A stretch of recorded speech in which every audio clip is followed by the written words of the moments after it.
Hi, Savannah. Hi there, Amy. How you doing? Good. Thanks for helping me kick off my self-care series. I'm really excited to talk to you today. Yeah, I'm so excited to be invited. Thank you. So, tell us a little bit about who you are, and you're a life coach, obviously, and you're also a fellow Portlander, but tell us a little bit about yourself and your practice. Well, I started out as a massage therapist and a yoga teacher, and in working with women, I realized that I was really wanted to be involved in their lives in a bigger way as well, and so I went back to school to become a life coach. And a big focus of my practice in life coaching is around clarity, and particularly inner clarity.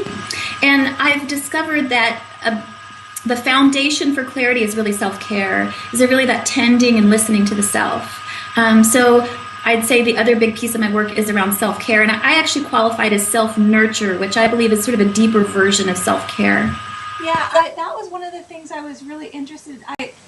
I'm doing this series because I learned a lot about self-care after my twins were born, and just as a life coach, and I have learned a lot about it, but I just have this feeling that there's more to it. And I know that you offer locally a lot of women's circles, and you talk about cultivating self-nurture. Yes. And so I'm really curious to hear more from you about what self-nurture is and how that might be different from self-care.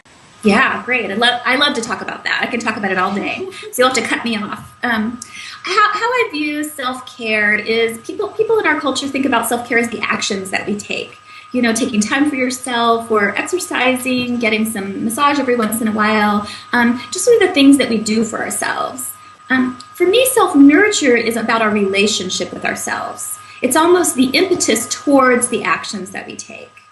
And what I've discovered is that sometimes women who have self-care but not self-nurture have a lot of guilt. They're really hard on themselves. There's a lot of pressure for them. Either they do things for themselves, but they feel really bad about it or feel like they don't deserve it, or the things that they're doing for themselves cause a lot of stress in their lives. Maybe they're spending more money than they really want to be spending for self-care, or maybe it's taking up time that they don't really have, but they feel like they have to do it. So I really help clients step back and really look at how they're feeling about themselves, how they're talking to themselves about the things that they're doing. If you're at the gym and you're exercising, but the whole time you're focusing on how much you hate your fat legs, that may be a self-care in our culture, but it's certainly not self-nurture. Okay. It's not nourishing the self. I think that going for a walk around the block and giving positive self-messaging, talking good to yourself, is way better self-nurture than going to the gym and feeling bad about yourself. So it's about slowing down and looking at our relationship with ourselves and our relationship with the things that we're doing in our lives. So it's almost about what self-care is not. It's not about beating yourself up, or right. Talking down to yourself, or spending too much money as an excuse. I read something somewhere about self-care. Some people using self-care as an excuse to spend too much on their credit card, or... Sure, yeah, you tell yourself, oh, I've had a hard day, I need to go shopping or whatever, and then they end up feeling horrible about it later. That is not self-nurture. No, yeah, I love that point. So how did you learn, tell us more about your personal path to, this idea of self-nurture, and your own story a little bit behind that. Sure. So a big piece of my story is I was a single mom for 10 years.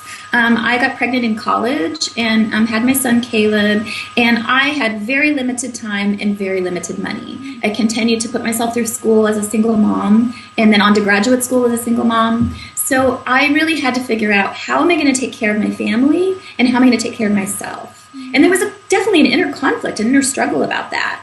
And I have a strong personality, and I really do care about both taking care of myself and taking care of others. So it took a while. It was a long process of figuring out, how in the world can I really cultivate my self-growth and personal, well-being while struggling financially and having no time. Yeah. So through that, I developed over time for myself personally, and through the study and the learning that I did, that really what was important is how I feel about myself, and little tiny things that I could do for myself. If I had 10 minutes to read my favorite book at night before I fall asleep, and I felt okay about that, and I made the time for that, maybe that's okay. Maybe that's enough. Maybe it doesn't have to be somehow, 2 hours a day of whatever else that I couldn't make that happen for myself. And then over time, my son's 18 now, so I've had many years as a mom. I got remarried, and I have a 3.5-year-old now, and so I definitely have more resource, both financially and time-wise. But I'm a working mom, and I'm busy, and I've got kids, and so I still have that practice of, really tending to myself in a way that nourishes me, but that creates enough time for my family as well. It's so funny how having children can be such a huge impetus in thinking about self-care.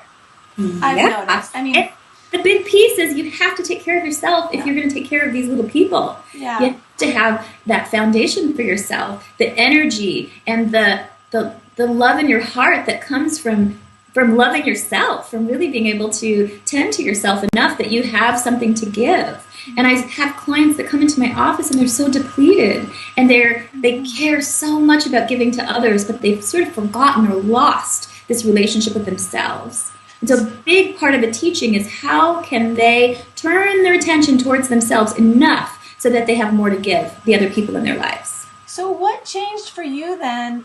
Because I always say for me, without, if I hadn't have had twins, and if I hadn't have, had a lot of really difficult things happening at that time, I probably never would have gotten it. I probably would have just gotten by and felt, like that I needed to give it all away to everyone else. And so I think I like to say the universe sort of pushed me into learning this lesson, and it changed my life for the better in so many ways. But how did it change for you? What changed for you once you sort of started to implement more of this self-nurture in your life? I think a big piece of it is seeing how much more energy I have. Really, and also having a strong sense of my own values. Knowing how I want to be with people, how I want to be with my loved ones, the person that I know I can be, and seeing the difference in that person when I'm well-nourished and when I'm not. Okay. As I can be a very grumpy woman. Yeah. Mama, Me too. Not the mama I want to be when I'm not nurtured, when I'm not well nurtured. Right. And so, and because I care so much about being present, because I care so much about giving to my family in a way that feels good, what I learned is that I have to take care of myself in order to do that. And yeah, I got burnt out a few times, and yeah, I went through some challenges to learn that. And so that I've brought that message to my clients in hopes that perhaps they can learn from that without having to maybe burn out themselves before they get there. Yeah. I think with me, even just allowing myself to read books that just allowing myself time to read books that I really liked, without any censoring or any self-judgment about what those books were, was a huge shift for me, and it changed my life. It actually got me started on a whole new career path. So yeah. Well, let me see. So what then would you say, if you had just one thing to share with people about self-care or self-nurture, what would you share? I think I would share that it doesn't have to take as much time and money as we think. And then to really slow down our idea about what are the things we want and need for ourselves, and to try to make it more reasonable, but yet more intentional. Like if you could make your self-care more reasonable, so it didn't feel like it was so much pressure, but way more intentional, so that if you had half an hour one afternoon, that instead of being busy around the house, that you said, oh, I've got a half an hour, great. I am going to go lay in the tub, play my favorite music, and I'm not going to let myself make the laundry list of all the things that I should be doing instead. That is self-nurture right there. Taking the time you have and using it very intentionally and with so much love for yourself. So how can someone get started? What are some practical things that people can do to sort of get started implementing some of this stuff in their life? I think finding those windows of time, really looking at your week and saying, when are the little windows of time that I could do something easy for myself that would feel good? I think another way is just to start monitoring self-talk. I mean, if you did nothing else but pay more attention to the way you talk to yourself. That would be great self-nurture and self-care. We talk to ourselves in our heads in ways that we would never talk to our best friend or our loved one. Yeah. Right? And so just beginning to pay attention to that, I think self-love is a great place to start. I like that one. I like to tell moms in particular, talk to yourself the way you would talk to your child, Right. encouraging and loving. And I love that sort of. And even using endearments. When I Yeah. have clients that are struggling and they're talking so negatively in their heads, I say, just call yourself sweetie in your head. Chance you get. When you hear yourself talk, just go, oh, sweetie, wow, you're having a rough day. It sounds a little condescending when we talk about it right now, but it feels good. There's still like a little inner child in you that wants to hear somebody, and you're the mom, wants to hear somebody say, oh, sweetie, you're doing the best you can. Or being forgiving, just forgiving yourself. Like I talk, sometimes I've had a hard day or something happens, and sometimes I'll just be like, of course you did that. It's okay, just forgiving yourself. I think that's wonderful advice. Well, so is there anything that you've got going on or coming out, and anything in the works that you'd like to share with people? Well, I have a regular women's group that happens starts about every 2 or 3 months called Living on Purpose.